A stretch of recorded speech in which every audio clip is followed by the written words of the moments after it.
صراط الذين أنعمت عليهم غير المغضوب عليهم ولا الضالين آمين. الحمد لله رب العالمين. الحمد لله الذي أرسل رسوله بالهدى ودين الحق ليظهره على الدين كله ولو كره المشركون. أشهد أن لا إله إلا الله وحده لا شريك له وأشهد أن محمدا عبده ورسوله. اللهم صل وسلم وبارك على سيدنا محمد وعلى آله وأصحابه ومن تبعهم بإحسان إلى يوم الدين. ربنا افتح بيننا وبين قومنا بالحق وأنت خير الفاتحين. رب اشرح لنا صدورنا ويسر لنا أمورنا واحلل عقدة من ألسنتنا يفقهوا أقوالنا. اللهم أرنا حق حقا وارزقنا اتباعه وأرنا باطلا باطلا وارزقنا اجتنابه. اللهم ألهمني رشدي وأعذني من شر نفسي. ربنا آتنا من لدنك رحمة وهيئ لنا من أمرنا رشدا. قالوا سبحانك لا علم لنا إلا ما علمتنا إنك أنت العليم الحكيم ولا حول ولا قوة إلا بالله العلي العظيم. اللهم زدنا علما نافعا وارزقنا فهما واسعا والحمد لله رب العالمين. وقال الله تعالى في كتابه العزيز بعد أعوذ بالله من الشيطان الرجيم أفمن شرح الله صدره للإسلام فهو على نور من ربه فويل للقاسية قلوبهم من ذكر الله أولئك في ضلال مبين. صدق الله العظيم. أما بعد. Yang dihormati dan dikasihi pengurusi dan jawatan kuasa Surah Ar-Rahmah, Ashabul Fadilah, Tuan Imam Bilal, hadirin muslimin muslimat yang dikasihi oleh Allah Ta'ala sekalian. Alhamdulillah, kita memanjatkan setinggi syukur, salawat dan salam ke atas junjungan besar baginda Nabi sallallahu alaihi wasallam sebagaimana yang Allah Ta'ala perintahkan di dalam Al-Quran. Innallaha wa malaikatahu yusalluna 'alan nabi ya ayyuhalladzina amanu sallu 'alaihi wa sallimu taslima. Sungguh Allah Subhanahu wa Ta'ala dan para malaikat berselawat ke atas Nabi, maka orang yang beriman ucapkanlah salawat dan salam ke atasnya. Amma ba'du. Hadirin muslimin muslimat yang dikasihi oleh Allah Ta'ala sekalian, sebelum kita meneruskan pembacaan hadis yang ke-19, saya terlupa, saya nak minta izin bahawasanya pada bulan lepas kuliah kita pada hadis yang ke-18 ada saya tersasul fakta mengenai Atta bin Abi Rabbah. Siapa guru Atta? Saya terlupa, yang saya tersilap sebut antara guru Atta ni. Bila saya tengok balik video kuliah kita bulan lepas tu, saya tersasul sebut Atta ni tabi'in. Atta bin Abi Rabbah. Tuan-tuan boleh lihat balik video kuliah ni. Sebab tujuannya murajaah guru ni pun periksa balik, takut tersasul bercakap. Lidah ni dia tersilap semua. Tersilap. Jadinya saya sebut mengenai Atta. Atta itu tabi'in, bukan saya sebut atba'ut tabi'in, tak silap. Atta ni tabi'in dan gurunya sahabat. Guru Atta antaranya Abdullah bin Abbas dan juga Abdullah bin Umar. Ni guru Atta. Dan anak murid Atta yang masyhur Ibnu Jurayj.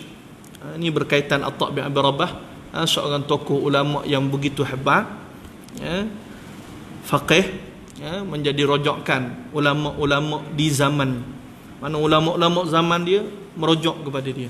Jadi kalau ada yang mencatat yang teringat saya sebut tersasul, tersalah, itu kelemahan saya, manusia biasa. Hadirin rahmati Allah. Dan hadirin rahmati Allah, kita sambung hadis yang ke-19.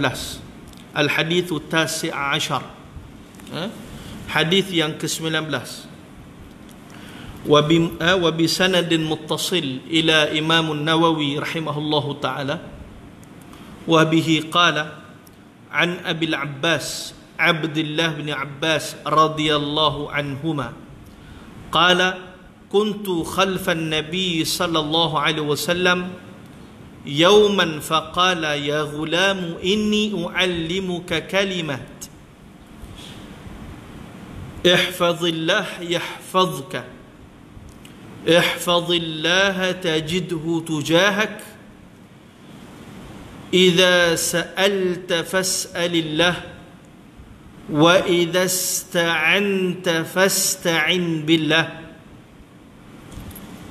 واعلم أن الأمة لو اجتمعت على أن ينفعوك بشيء لم ينفعوك إلا بشيء قد كتبه الله لك وإن اجتمعوا على أن يضرك بشيء لم يضرك إلا بشيء قد كتبه الله عليك رفعت الأقلام وجفت الصحف رواه الترمذي وقال حديث حسن صحيح وفي رواية غير الترمذي احفظ الله تجده أمامك تعرف إلى الله في الرخاء يعرفك في الشدة واعلم أن ما أخطأك لم يكن ليصيبك وما أصابك لم يكن ليخطئك واعلم أن النصر مع الصبر وأن الفرج مع الكرب وأن مع العسر يسرا صدق Rasulullah kama qal. Maksudnya, terjemahannya, hadis ini diriwayatkan daripada Abi Al-Abbas Abdullah bin Abbas radhiyallahu anhuma, ya. Katanya, pada suatu hari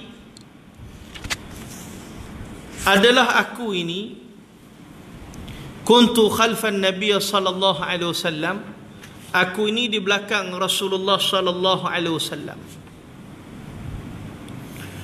Lalu baginda berkata, faqala ya ghulam inni uallimuka kalimat.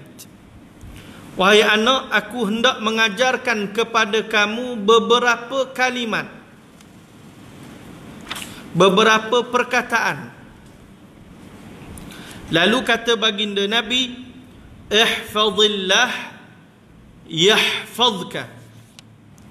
Kata Nabi, peliharalah Allah, nescaya ia akan memelihara engkau.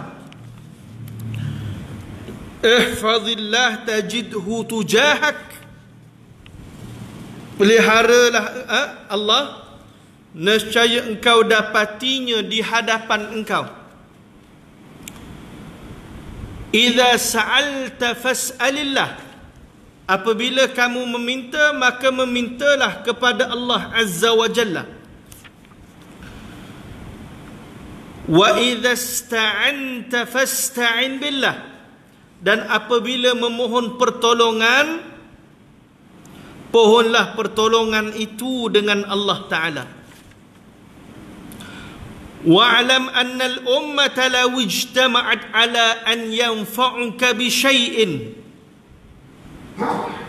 Dan ketahuilah, sesungguhnya umat itu, kalau mereka berkumpul untuk memberi manfaat kepada engkau dengan sesuatu, nescaya tidaklah mereka dapat memberikan kepada engkau. Lam yanfa'uka illa bi syai'in illa qad katabahu Allahu lak. Mereka tidak dapat memberi manfaat sesuatu pun kepada engkau melainkan apa yang telah ditetapkan oleh Allah. Wa in ijtamu ala an yadurruka bi syai'in lam yadurruka illa bi syai'in qad katabahu Allahu alaik. Dan sekiranya mereka berhimpun untuk memberi mudarat, sesuatu mudarat, nescaya mereka tidak dapat memberikan sesuatu mudarat pun kepada engkau melainkan apa yang telah ditetapkan oleh Allah Azza wa Jalla. rufi'atil aqlam wa jaffatis suhuf, diangkatlah segala pena dan keringlah pula segala catatan ataupun buku. Rawahu Tirmidzi, diriwayatkan oleh al-Imam Tirmidzi, wa qala hadithun hasanun sahih, dan kata al-Imam Tirmidzi hadis ini hasanun sahih. Wa fi riwayatin ghairi Tirmidzi, pada riwayat selain daripada Imam Tirmidzi didapati lafaznya adalah ihfazillah tajidhu amamak, peliharalah Allah Subhanahu wa taala, nescaya kamu dapati Allah di hadapan engkau. Ta'arraf ila Allah wa fir rakha ya'rifka fi syiddah, kenallah Allah pada masa lapang, nescaya ia akan mengenali engkau pada saat susah. Wa'lam anna ma akhta'aka lam yakun liyusibaka wa ma asabaka lam yakun liyukhti'ak. Dan dan ketahuilah, sesungguhnya apa-apa yang ditakdirkan tidak datang kepada engkau, tidaklah ia kena pada engkau. Tetapi apa yang kena pada engkau tidaklah tersalah kena kepada engkau. Wa'lam anna nasra ma'as sabr, dan ketahuilah kelapangan itu beserta dengan kesusahan. Wa anna ma'al usri yusra, dan sesungguhnya dengan kesusahan itu adanya kesenangan. Ini hadis yang ke-19.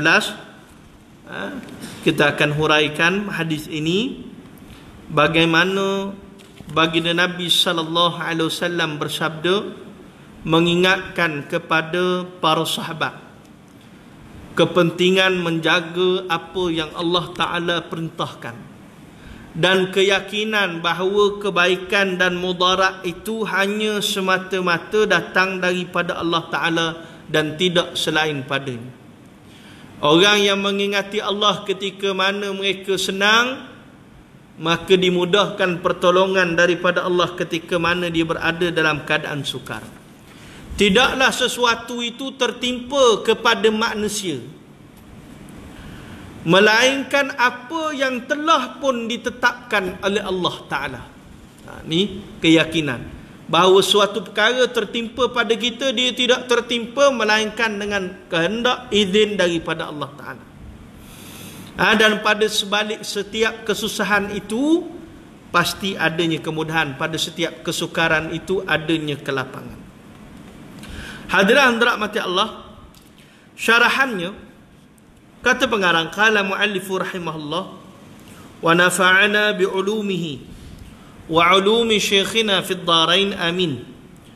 Kata pengarang rahimahullah ta'ala, moga-moga bermanfaat ilmunya dan ilmu guru-guru kita bagi dua tempat tinggal, iaitu di dunia dan juga di akhirat. Amin. Hadis ini diriwayatkan oleh Tirmidzi dan orang yang lain daripadanya dari Ibnu Abbas. Ibnu Abbas pada waktu itu berusia kurang dari 10 tahun. Ia adalah terkenal sebagai seorang ahli dalam ilmu Al-Quran, bergelar terjemah Al-Quran, yakni penterjemah Al-Quran. Hadis riwayatnya adalah sebanyak 1660 hadis. Ni Ibnu Abbas. Pertama, pengarang mengenalkan kepada kita bahawasanya yang meriwayatkan hadis ini adalah Ibnu Abbas. Jadi Ibnu Abbas pada waktu dia mendengar hadis ini adalah umurnya 10 tahun. Kita dah cerita mengenai Ibnu Abbas sebelum ni. Nah, kalau tuan-tuan ingat lagi, Ibnu Abbas ni memang zaman budak dia duduk mengaji dengan kibaru sahabat, sehingga tidur depan rumah sahabat, tunggu sahabat bangun nak pergi belajar. Sehingga budak-budak zaman Ibnu Abbas ni tanya, Ibnu Abbas daripada kamu sibuk belajar ni, bukan orang tanya hukum pada kamu pun. Ibnu Abbas kata, aku tak belajar sebab orang nak tanya hukum pada aku, tapi aku belajar untuk menambahkan takwa aku kepada Allah Ta'ala. Ni Ibnu Abbas. Jadi umur 10 tahun, dan dia disebut sebagai orang yang paling mahir dalam ilmu tafsir. Sebab tu bila kita buka tafsir Ibnu Kathir, banyak disebut nama Ibnu Abbas. Imam Ibnu Kathir akan bawa apa pandangan Ibnu Abbas tentang sesuatu ayat. Kenapa? Sebab zaman Sayyidina Umar bin Khattab buat demikian. Kita dah cerita bahawa Umar setiap kali bila nak bahas tentang satu ayat Quran, dia akan panggil Ibnu Abbas untuk berbahas, sehingga sahabat tertanya kenapa panggil orang yang muda, sedangkan ada sahabat-sahabat tua, Abdullah bin Mas'ud, ramai lagi sahabat. Lalu kata Umar, bukankah baginda Nabi telah mendoakan kepada Ibnu Abbas, Allahumma faqihhu fid din wa alimhu ta'wil, ya Allah faqihkanlah dia ni dalam ilmu agama dan alimkan dia ilmu ta'wil, yakni ilmu tafsir, ta'wil ni. Jadi hadirin mati Allah, kan itu Umar bila nak bahas satu ayat Quran, perbincangan satu ayat Quran, maka dipanggil Ibnu Abbas. Sebab tu Ibnu Abbas digelar sebagai penterjemah Al-Quran. Kerana dia paling memahami maksud akan Quran ini. Dan hadirin mati Allah Subhanahu wa taala, dan dia disebutkan bagi di antara sahabat yang banyak meriwayatkan hadis. Antara sahabat riwayat hadis ranking paling tinggi adalah Abu Hurairah. Kemudian antaranya Ibnu Abbas, Anas bin Malik, Abdullah bin Mas'ud dan lain-lain.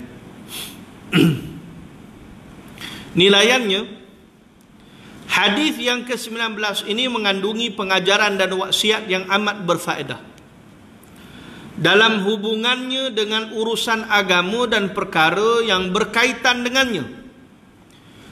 Di antara ulama ada mengatakan bahawa aku telah meneliti hadis ini dan aku merasa hairan dan bingung. Maka alangkah ruginya jika tidak mengerti kedudukan hadis ini dan kurang faham maknanya. Ni bagaimana para muhaddisin bila berbahas tentang hadis ni, sebut hadis ni mengandungi pengajaran faedah yang begitu banyak, kerana dia berkait tentang urusan agama bagi seorang yang beriman, sehingga para muhaddisin sebut alangkah ruginya orang yang tak faham kedudukan hadis ini yang begitu tinggi, apatah lagi tidak memahami maksud yang dibicarakan di dalam hadis ini. Dan hadirin rahmati Allah, perkara yang mengenai pengajaran Rasulullah kepada Ibnu Abbas. Ini kita pergi pada perbahasan hadis. Pertama, Nabi sebut kepada Ibnu Abbas, ihfazillah yahfazka. Peliharalah Allah, maka Allah akan menjaga kamu. Dalam tajuk ni disebut peliharalah Allah dan memintalah kepadanya. Ini pertama, perkara yang Nabi ajar kepada Ibnu Abbas radhiyallahu an. Kata pengarang, hadis tersebut menyatakan bahawa Ibnu Abbas ada menerangkan pengajaran Rasulullah sallallahu alaihi wasallam kepadanya sewaktu ia berada di belakang baginda di atas kenderaan. Pengajaran itu ialah peliharalah Allah, nescaya ia pelihara engkau. Peliharalah Allah, nescaya engkau dapati ianya di hadapan engkau, tujahak. Rasulullah tidak menjelaskan cara pemeliharaannya, tetapi nyatalah pemeliharaan itu tidak lain daripada memelihara hukumnya, haknya, perintahnya, larangannya, dengan cara mengerjakan dan meninggalkan sesuatu dengan ketetapan syariat Islam.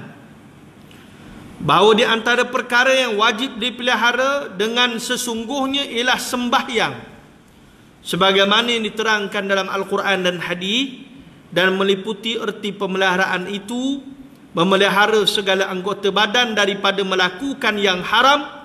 Di antara hadis yang menerangkan pemeliharaan itu adalah hadis riwayat Abu Hurairah, iaitu man hafidha ma baina lihyai wa ma baina rijlai dakhala al-jannah. Barang siapa yang memelihara lihyai di antara dua jangkauannya, digambarkan dua jangkauan ni lihyai, Dalam bahasa Arab janggut lihyah. Di antara dua muka kedudukan ni disebut lihyah. Yang ni kawasan ni, mata, mulut. Ni dia jaga ni. Ni kedudukan. Dan barang siapa memelihara ma baina lihyai, di antara kedudukan dua ini, jangkauannya yakni mulutnya, dan ma baina rijlai, di antara dua kakinya, yang ada di antara dua kaki yakni kemaluannya, dakhalal jannah, maka masuklah ia ke dalam syurga. Jadi bagaimana Nabi isyarat dua benda, manusia jaga wajib dia masuk syurga, iaitu mulutnya dan kemaluan. Demikian barang siapa yang memelihara Allah sebagaimana diterangkan, nescaya Allah memeliharanya.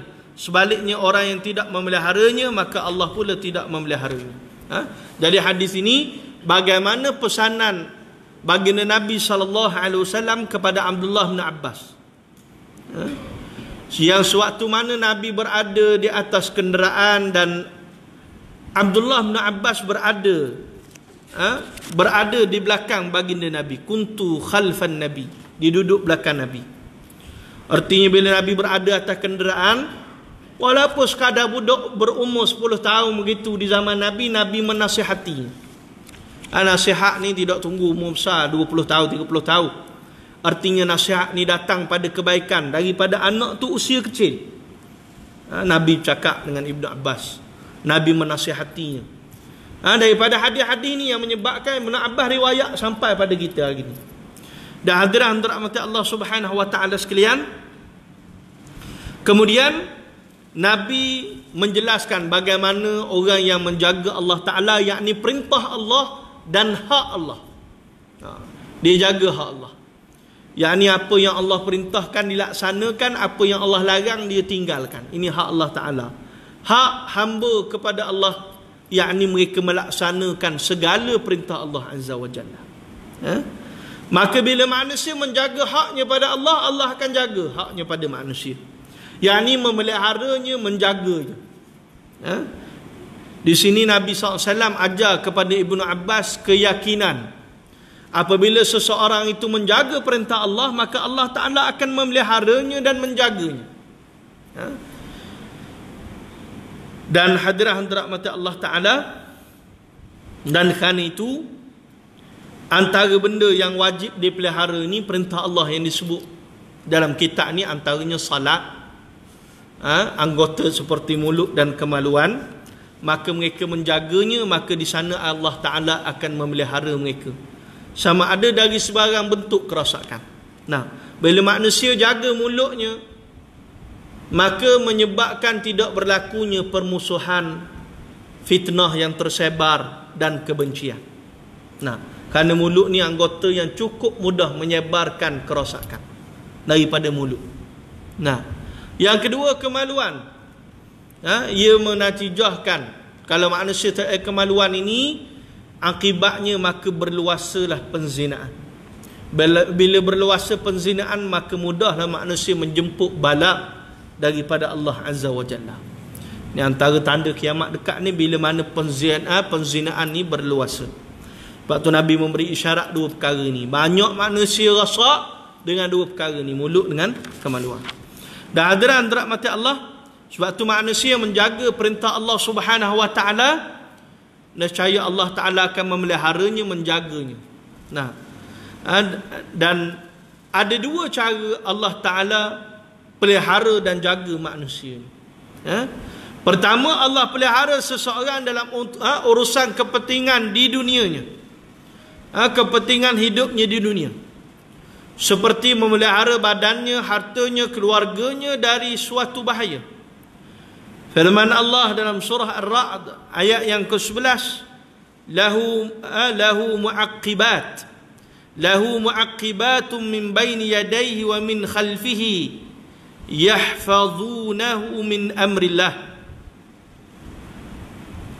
Baginya ada penjaga yang bergilir-gilir di hadapannya dan di belakangnya, yang menjaga dia dengan perintah Allah.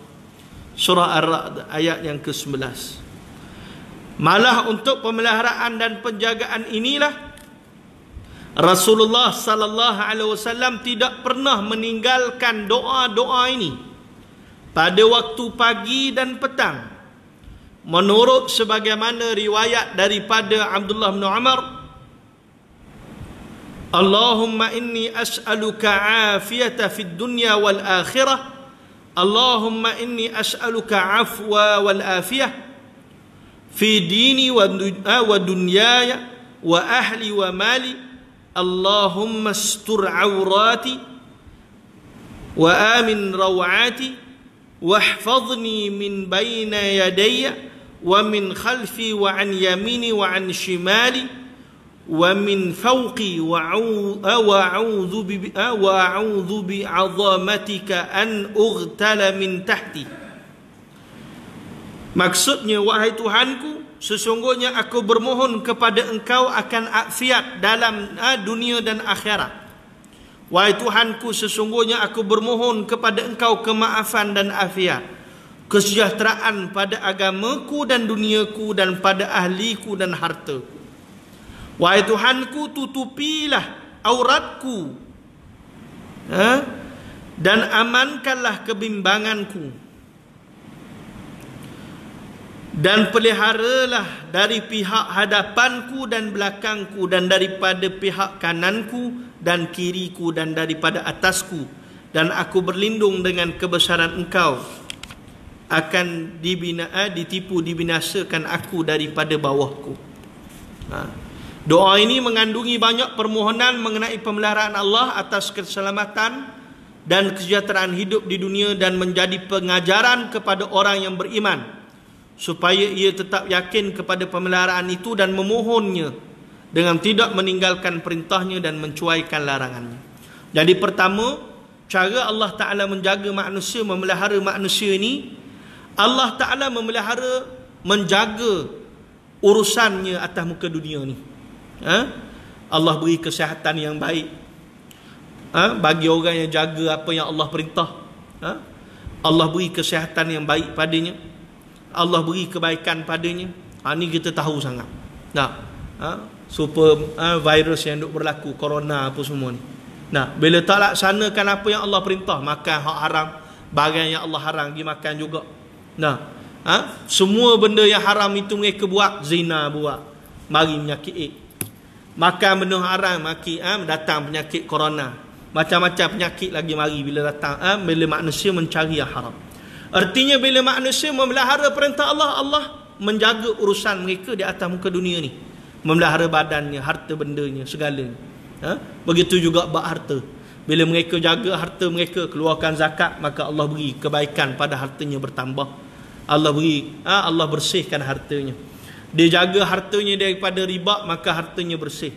Harta yang kotor ni, dia takkan beri kebaikan kepada seorang tu atas muka dunia, manakan dia bertambah rosak. Manusia carilah rezeki kok mana, dia cari kok haram, harta yang haram takkan kekal memberi kebaikan padanya, melainkan keburukan. Dan begitulah suatu apa pun yang mereka lakukan. Kalau tidak mematuhi perintah Allah Azza wa Jalla, maka tak akan memberi kebaikan padanya. Sebab tu manusia menjaga Allah Ta'ala, maka Allah Ta'ala akan menjaganya. Dan hadirat mati Allah, bagaimana disebutkan di dalam kitab ini doa Abdullah bin Umar. Doa yang mungkin boleh kita amalkan agar Allah memberi keafatan, yakni kebaikan kepada kita di dunia dan juga di akhirat. Dan kita meminta kepada Allah agar diberikan keampunan, kesejahteraan bagi agama kita, dunia dan juga ahli keluarga dan harta. Dan antara disebut dalam ni, Allah mastur aurati. Ya Allah, tutupilah auratku, yakni keaiban. Aib. Aurati. Sebab aurat ni bahagian aib. Jadi aib yang mesti ditutup mereka, wajib tutup. Sebab tu perintah menutup aurat ni menutup keaiban yang tak sepatut ditunjuk pada manusia. Rambut dia yang sepatut ditutupi, barang yang wajib ditutup. Dah hadirat mati Allah. Kemudiannya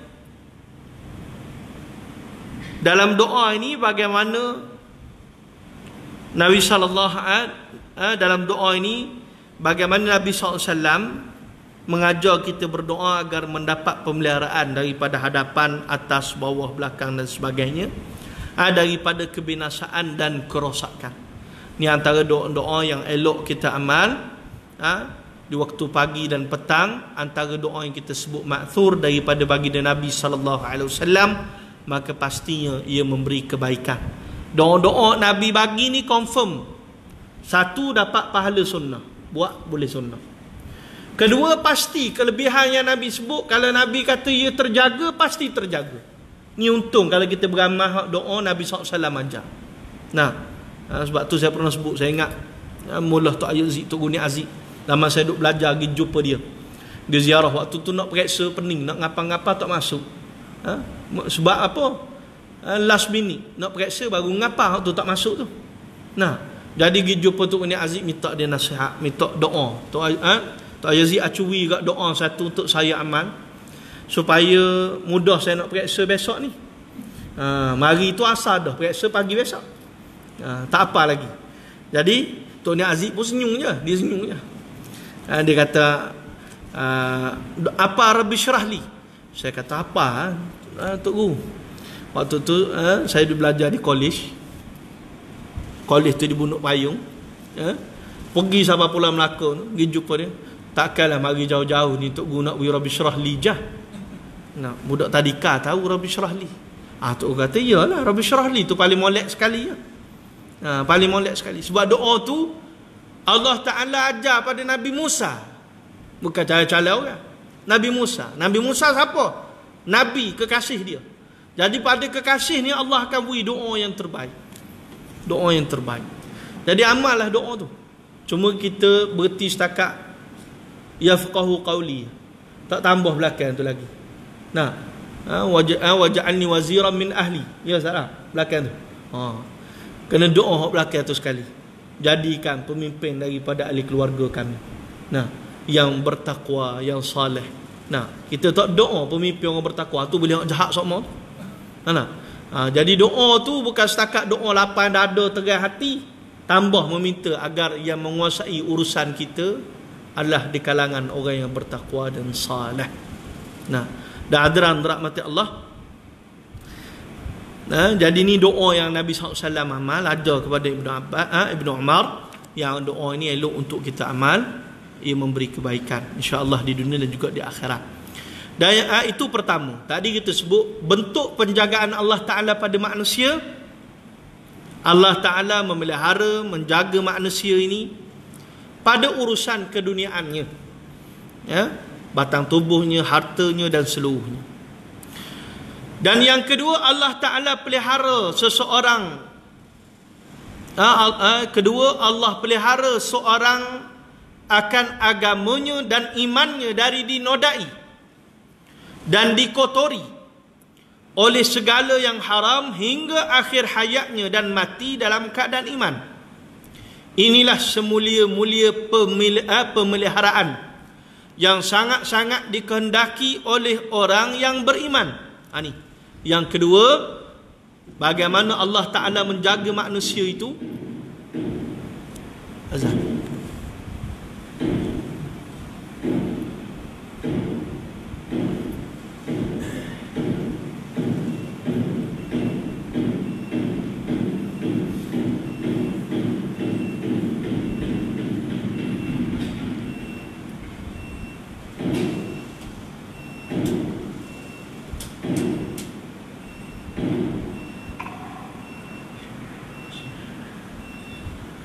Allahu Akbar, Allahu Akbar. Allahu Akbar, Allahu Akbar. Asyhadu an la ilaha illallah.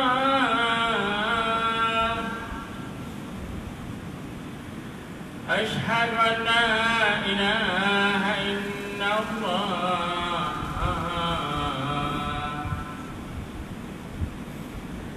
Asyhadu anna Muhammadan Rasulullah.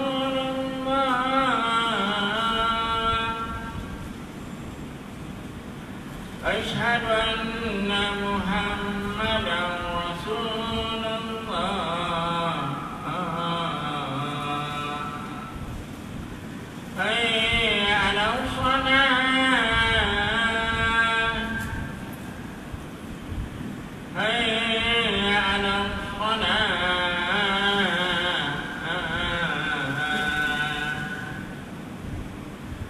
حي على الفلاح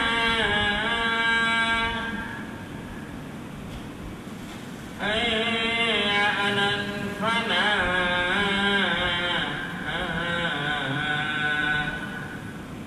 الله أكبر الله أكبر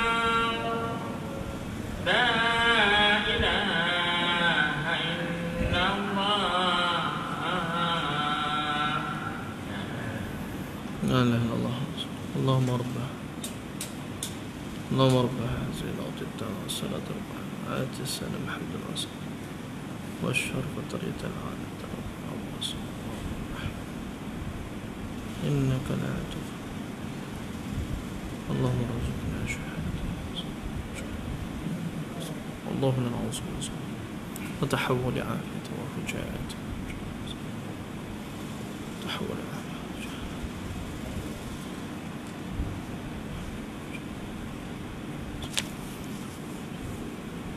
Hadirin dirahmati Allah Subhanahu wa taala sekalian, tadi kita sebut kedua bagaimanakah bentuk penjagaan Allah Taala pada kita. Pertama tadi dalam urusan kepentingan hidup di atas muka dunia. Kita boleh lihat bagaimana Allah Taala menjaga urusan kita bila mana kita melaksanakan apa yang Allah perintah. Yang kedua, bagaimana pemeliharaan Allah itu, penjagaan Allah itu boleh kita lihat terjaganya agama kita dan iman kita daripada kerosakan dan daripada dikotori, ya. Sehingga pada akhir hayat kita itu Allah matikan kita dalam keadaan keimanan. Ni paling penting sekali. Penjagaan kedua ni yang sangat penting. Kerana apa? Bila kita melaksanakan apa yang Allah perintah, kita memeliharanya, lalu Allah menjaga segala urusan kita. Yang paling penting pada urusan agama dan juga pada urusan agama dan juga pada urusan keimanan daripada kerosakan. Ni yang kita risau sangat. Iman rosak, rumah rosak boleh baiki mudah. Iman rosak ni kita risau. Kerana itu, yang kedua ini kita boleh lihat banyak kisah di zaman Nabi SAW. Bagaimana orang yang beriman yang benar-benar menjaga dirinya daripada kerosakan. Bagaimana kisah seorang wanita yang datang bertemu baginda Nabi SAW. Sebab apa? Bila mana dia sakit, dia dirasuki, diganggu sebagainya, maka terbuka auratnya, terselak aurat. Jadi diminta kepada Nabi doakan. Dia tak minta Nabi doakan dia sembuh, dia minta Nabi kerana dengan kesakitan itu mengampunkan segala dosa. Dia tak minta untuk sembuh.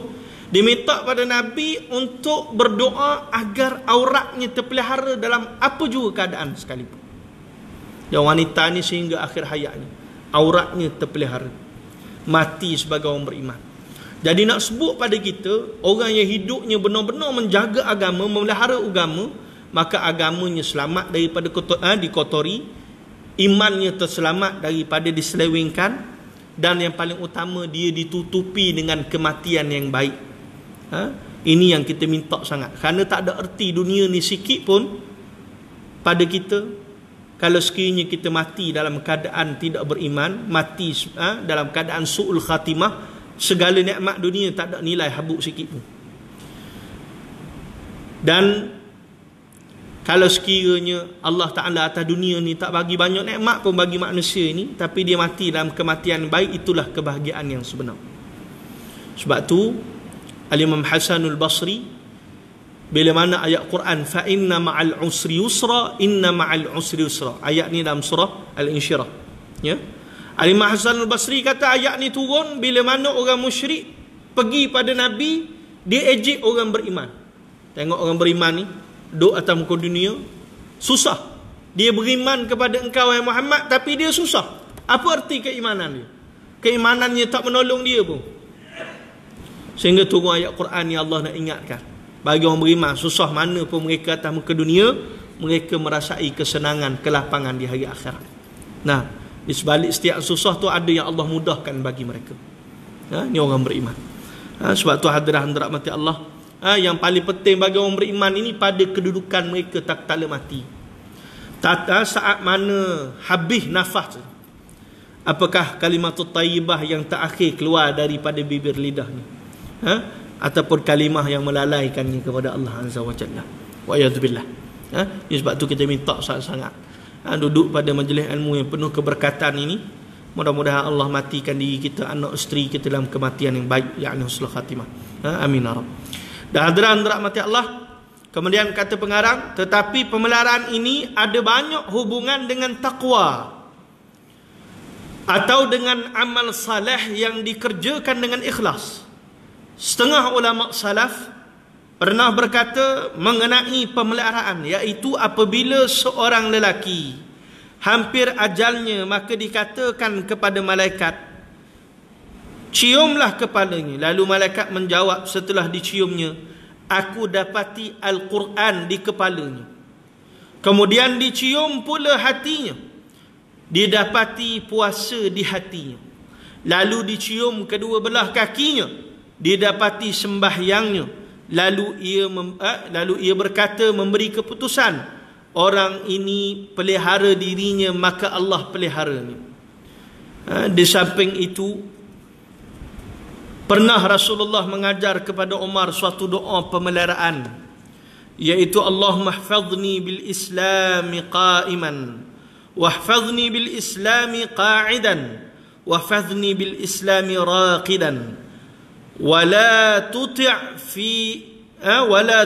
fiyya aduwa wala hasidan. Wahai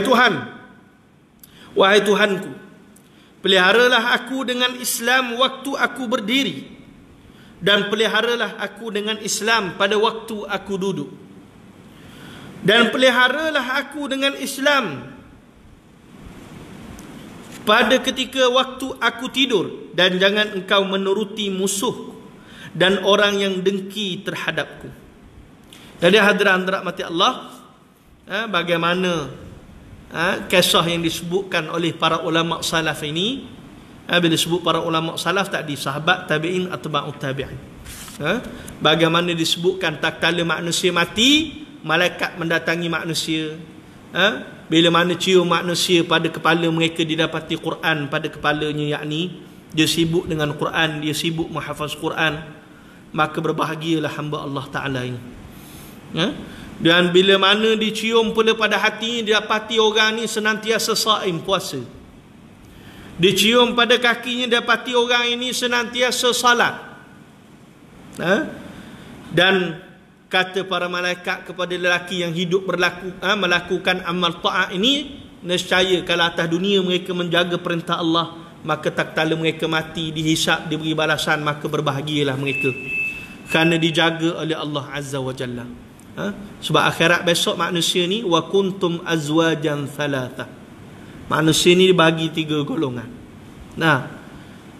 Satu golongan yang dapat buku catatan amalan sebelah kanan, satu yang dapat buku catatan amalan sebelah kiri, satu yang paling awal masuk syurga, as-sabiqun al-awwalun ulaikal muqarrabun fi jannatin na'im, masuk syurga first line, VIP paling awal.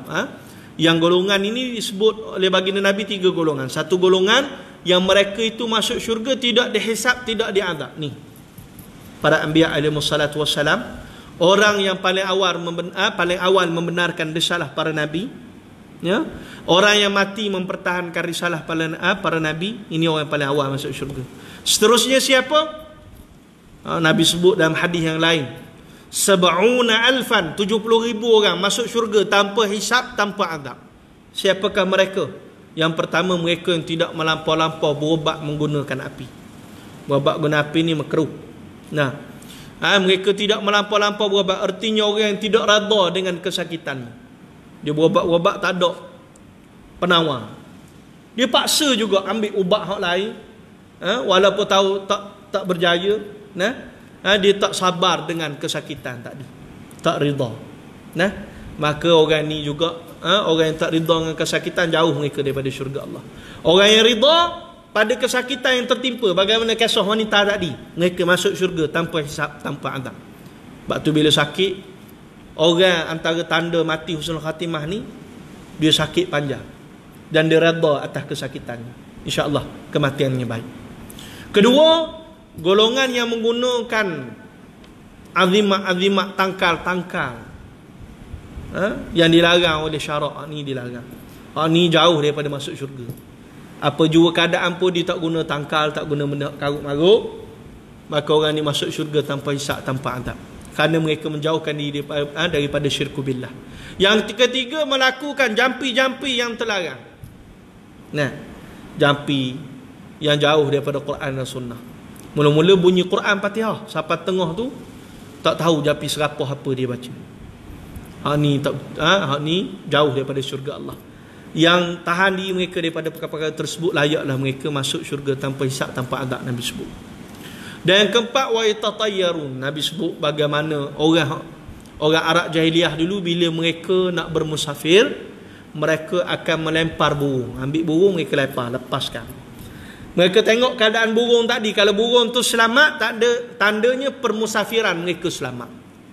Kalau tengok burung tu tiba-tiba tengah terbang kena makan dik rima, contoh. Mana burung tu keadaan nasibnya tak baik, maknanya musafir mereka tu nasib tak baik. Ni orang Arab duk buat. Dulu-dulu orang Arab jahiliah. Maksudnya apa? Menilik. Orang suka tilik-tilik nasib ni jauh. Nah, yang menilik nasib, kita tahu ketetapan Allah yang baik buruk semua datang daripada Allah. Bermusafir, baca doa musafir, solat sunat musafir, gilah musafir. Nah, sedekah sikit, pergi musafir. InsyaAllah dipermudahkan oleh Allah. Dan yang terakhir, wa ala rabbihim yatawakkalun. Orang yang senantiasa bertawakal kepada Allah. Tawakal dengan maksud tidak meninggalkan sabab musabab. Ni.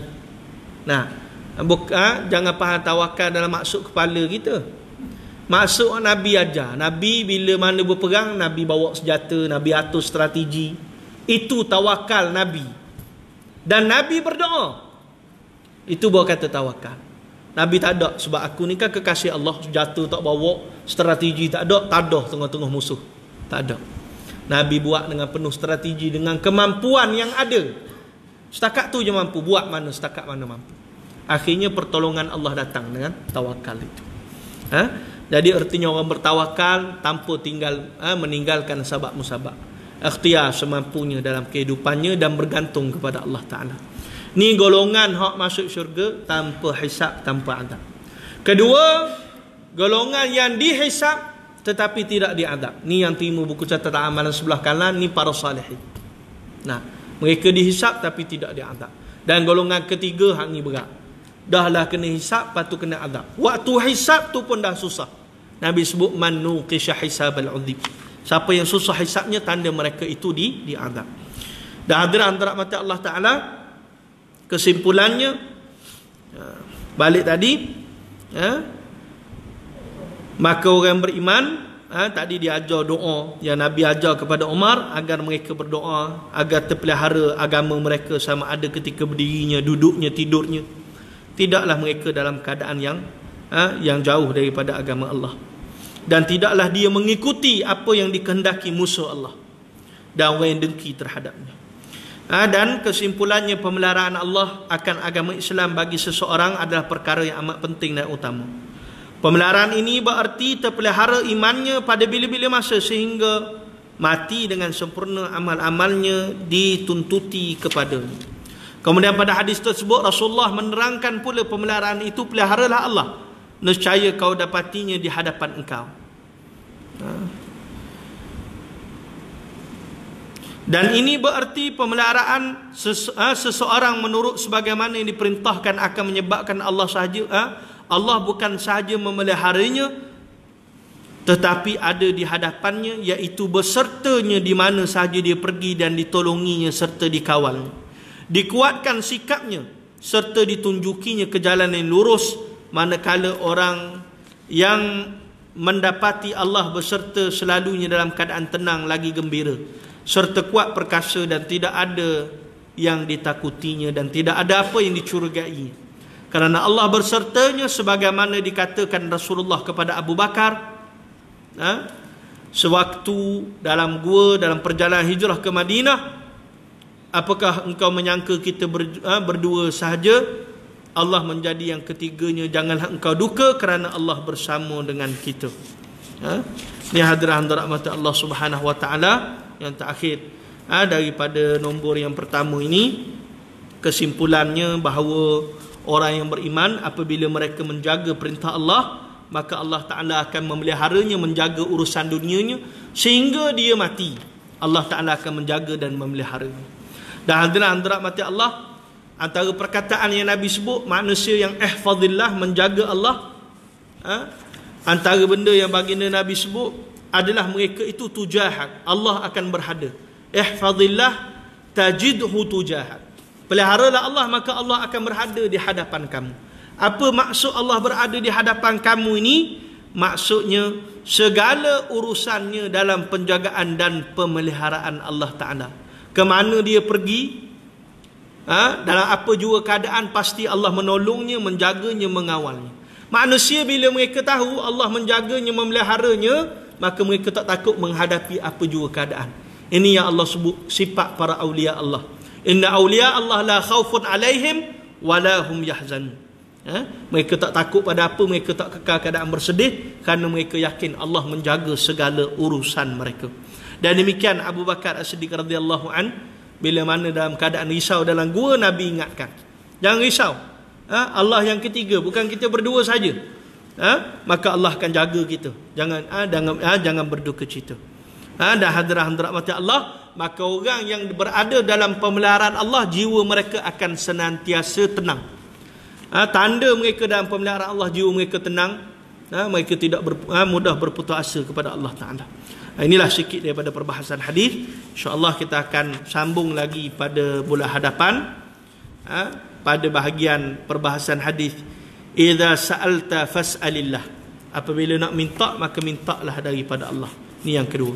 Wallahu ta'ala alam. Saya kira cukup sekadar itu. Mudah-mudahan pengajian kita pada malam ini memberi manfaat bagi dunia dan akhirat kita, dan mudah-mudahan Allah mematikan diri kita, isteri dan anak-anak kita dalam kematian yang baik, yang husnul khatimah. Dan mudah-mudahan Allah Ta'ala memudahkan kita untuk senantiasa melakukan amal ketaatan dan meninggalkan segala larangan. Amin ya Rabb. Jadi saya kira cukup sekadar itu. Dan di belakang sana ada tabung bagi Ma'had Al-Munir. Bagi pihak Ma'had Al-Munir, kami mengalu-alukan sumbangan tuan-tuan perempuan bagi pusat tahfiz dan turath di bawah Pertubuhan Pendidikan dan Kebajikan Al-Munir Malaysia. Dan mudah-mudahan Allah Ta'ala melipat gandakan ganjaran kebaikan bagi hadirat-hadirat di atas sumbangan ini, bagi membantu Ma'had ini terus beroperasi agar terus dapat menjaga dan menjaga kebajikan dan pendidikan anak-anak ni, insya-Allah. Wallahu taala alam, wabillahi taufiq wal hidayah. Wassalamualaikum warahmatullahi taala wabarakatuh. Tetangguh tasbih kafarah surah al-asr. Subhanakallahumma wa bihamdika asyhadu an la ilaha illa anta astaghfiruka wa atubu. Bismillahirrahmanirrahim. Wa ala alihi wa sahbihi.